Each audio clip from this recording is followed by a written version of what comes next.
नमस्कार, शोभा आई आपल्या किचनमध्ये स्वागत करते। आज मी टमाट्याचा सार बनवत आहे। मी त्याकरता आपलं मिरची घेतलेली आहे आणि अद्रक घेतलेली आहे, कढीपत्ता घेतलेला आहे, लसूण घेतलेला आहे आणि गूळ आणि चिंच आणि कोथिंबीर आणि हे मसाले टाकणार आहे। त्याला मध्यम चिरून घेते म्हणजे हे लवकर साल निघणार।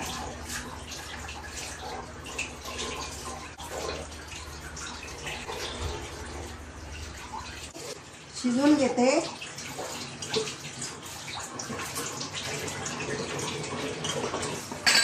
थोडं आलं टाकलेलं आहे, 2 मिरची टाकते आणि हळद टाकत आहे, मीठ टाकत आहे। एक शिट्टी होऊ देणार आहे। टमाटे शिजलेले आहेत, याची साल काढून घेते। टमाट्याची साल काढलेली आहे, आता मिक्सर मध्ये काढून घेते। थोडं तेल टाकते आणि याच्यामध्ये थोडी मोहरी टाकणार आहे आणि थोडं जिरं टाकणार आहे आणि थोडासा हिंग, कढीपत्ता टाकत आहे आणि थोडं लसूण मी टमाट्याचं पाणी टाकत आहे। त्यामध्ये मी वाटून घेतलेला आहे, हा टाकत आहे।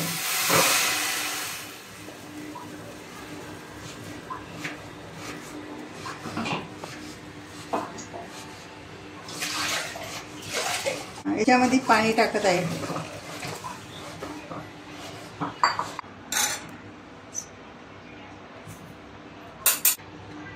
एक चमच मसाला टाकत आहे, मिरची पावडर आणि थोडीशी हळद टाकत आहे आणि याच्यामध्ये चवीसाठी गोड आंबट व्हावं म्हणून गूळ टाकत आहे।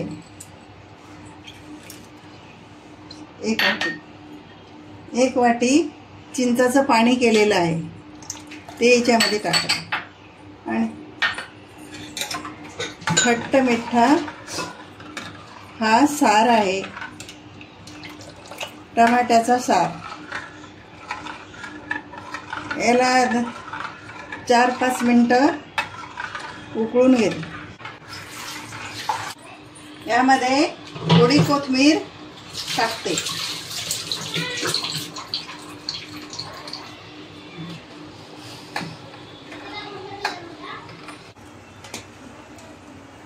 टमाट्याचा सार झालेला आहे आणि हा भातामध्ये पण खाऊ शकतो, जेवणाबरोबर पण खाऊ शकतो आणि थंडीमध्ये टमाट्याच्या साराचा उपयोग खूप जास्त करतात।